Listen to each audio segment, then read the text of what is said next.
इस दुनिया में न जाने कितने ही सारे पर्वत हैं, पर हर एक पर्वत पे कभी न कभी किसी न किसी ने ट्रैकिंग ज़रूर करी हो। यहाँ तक कि दुनिया के सबसे ऊंचे पर्वत माउंट एवरेस्ट पे भी हर साल न जाने कितने ही लोग चढ़ाई करते हैं। आज तक 7,000 से ज़्यादा लोगों ने माउंट एवरेस्ट की चोटी पे चढ़ाई करी है और न जाने ऐसी कितनी ही चोटियाँ हैं जहाँ हर साल लोग चढ़ाई करते हैं। जैसा कि आप जानते हैं, माउंट एवरेस्ट इस दुनिया की सबसे ऊंची चोटी है, फिर भी न जाने कितने ही लोग उस पर चढ़ाई कर चुके हैं। और जो लोग एक बार में चढ़ाई नहीं कर पाते, वह हर बार बार कोशिश करते हैं और कभी ना कभी सफल हो ही जाते हैं। लेकिन क्या आप जानते हैं, इस दुनिया में एक ऐसा पहाड़ भी है जिसकी चोटी पे आज तक कभी कोई भी नहीं पहुंच पाया। यहाँ तक कि अनेकों बार प्रयास करने के बाद भी किसी को सफलता प्राप्त नहीं हुई है।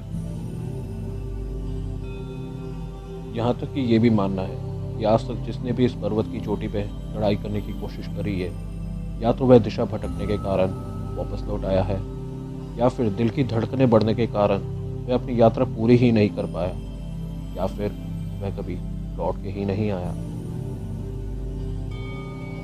अगर आप हमारे चैनल पर नए हैं तो सब्सक्राइब करें हमारे चैनल को और वह बेल आइकन ज़रूर दबाएं ताकि हमारी आने वाली सभी वीडियो की नोटिफिकेशन आपको सबसे पहले मिले। यहाँ मैं बात कर रहा हूँ कैलाश पर्वत के बारे में। दोस्तों, जैसा कि आप लोग जानते ही हैं, कैलाश पर्वत को भगवान शिव का निवास स्थान माना जाता है। हमारे हिंदू शास्त्रों के अनुसार यही माना जाता है कि कैलाश पर्वत पर ही भगवान शिव अपने परिवार समेत निवास करते हैं। पर आखिर इस पर्वत में ऐसा है क्या जो आज तक कोई भी पर्वतारोही इसकी चोटी तक नहीं पहुंच पाया है? वो कौन सी शक्ति है जो उन्हें ऐसा करने से रोक देती है? यहाँ तक कि कैलाश पर्वत की ऊंचाई माउंट एवरेस्ट की ऊंचाई से तकरीबन 2200 किलोमीटर कम है। तो ऐसा क्या है वहाँ पर जो लोग माउंट एवरेस्ट पे तो चढ़ गए, लेकिन कैलाश पर्वत पे आज तक कोई नहीं चढ़ पाया?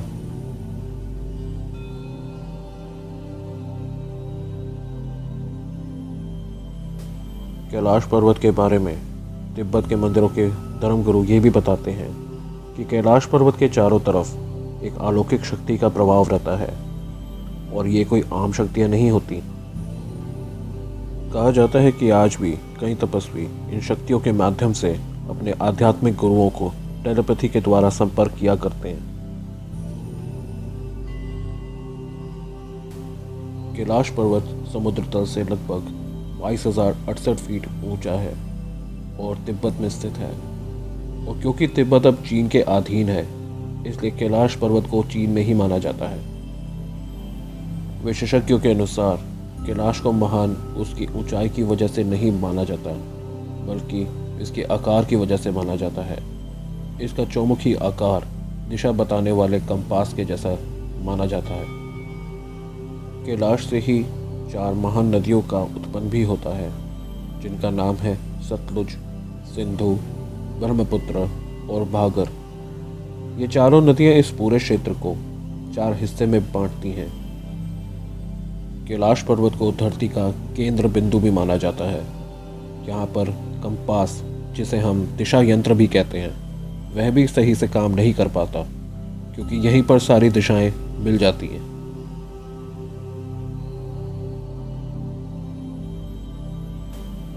कैलाश पर्वत का सबसे बड़ा रहस्य ये माना जाता है कि यहाँ पर समय बहुत तेज़ी से बीतता है। कोई इस बात को माने या ना माने, पर कैलाश क्षेत्र पर समय बाकी क्षेत्रों से तेज़ी से बीतता है। कैलाश पे जाने वाले यात्रियों और वैज्ञानिकों ने महसूस किया है कि वहाँ जाने के बाद उनके बाल और नाखून बहुत तेज़ी से बढ़ते हैं। इसी आधार पर वैज्ञानिकों का ये मानना है कि कैलाश पर्वत पर समय बहुत ही तेज़ी से बीतता है। हालांकि अभी तक इसका असली कारण वैज्ञानिक भी नहीं ढूंढ पाए हैं।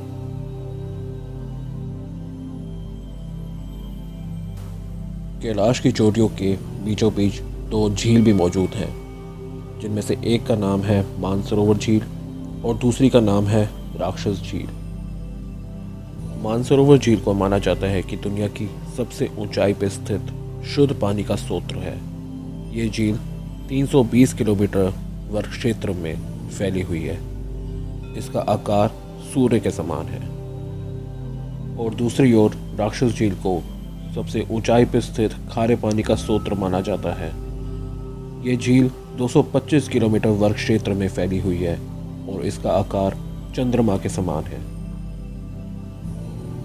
हमारे पुराणों के अनुसार मानसरोवर झील को क्षीर सागर भी कहा जाता है और यह कैलाश पर्वत से 40 किलोमीटर की दूरी पर स्थित है। और कहा जाता है कि इसी झील में स्वयं भगवान विष्णु माता लक्ष्मी सहित शेषनाग पर वास करते हैं और यहीं से संसार को संचालित भी करते हैं। और राक्षस झील की यह मान्यता है कि इसी के किनारे पर बैठकर रावण ने घोर तपस्या करके भगवान शिव शंकर को प्रसन्न किया था। एक दूसरे के एकदम पास होने के बाद भी मानसरोवर और राक्षस झील गुणों के मामले में एक दूसरे के बिल्कुल विपरीत हैं। और ये भी माना जाता है कि एक बार जो मनुष्य मानसरोवर में डुबकी लगा लेता है वह मृत्यु के बाद सीधा स्वर्ग को प्राप्त करता है।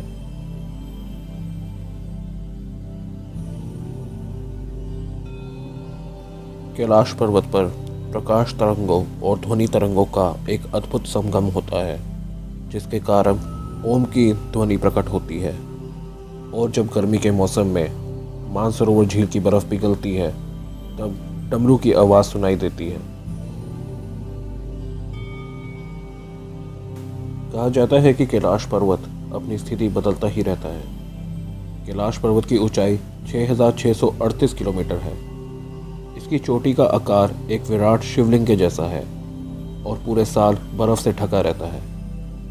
पर हैरान कर देने वाली बात तो वही है कि आज तक इतनी तमाम कोशिशें करने के बाद भी आज तक कोई भी पर्वतारोही इसकी चोटी तक नहीं पहुंच पाया है। 20वीं सदी में बाहर के कई पर्वतारोहियों ने कैलाश पर्वत पर चढ़ने की कोशिश करी थी, पर कोई भी इसमें सफल नहीं हो पाया। उन्हीं पर्वतारोहियों का कहना है कि जब जब उन्होंने कैलाश पर चढ़ाई करने की कोशिश करी है तभी कुछ न कुछ दुर्घटना घटी है, जैसे कि कभी बर्फ़ का तूफान आ गया या कभी किसी को दिल की समस्या हो गई। और कई लोग तो ये भी कहते हैं कि वह चलते चलते अपनी दिशा भटक गए और कोई बिल्कुल सही रास्ते चल रहे थे पर आगे जाकर रास्ता ही गायब हो गया और ज़ोरदार बारिश होने लगी और कोई कैलाश पे चढ़ने से पहले ही वापस चला जाता है। ये सब बातें बहुत ही हैरान कर देने वाली थी। कैलाश पर्वत की इस रहस्यमयी दुनिया को देखते हुए 2001 में चाइना सरकार ने कैलाश पर्वत पर चढ़ने पे पूरी तरह रोक लगा दी है।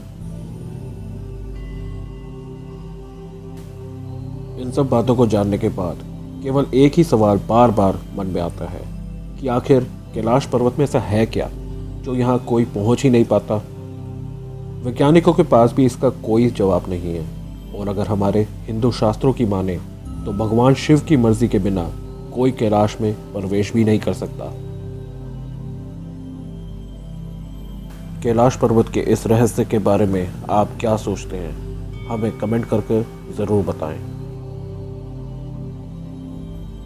अगर आपको हमारी वीडियो पसंद आई तो लाइक करें हमारी वीडियो को, शेयर करें और सब्सक्राइब करें हमारे चैनल फैक्ट्स एंड स्टोरीज को।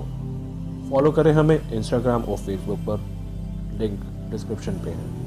और वह बेल आइकन ज़रूर दबाएं ताकि हमारे आने वाली वीडियोस की नोटिफिकेशन आपको सबसे पहले मिले। धन्यवाद।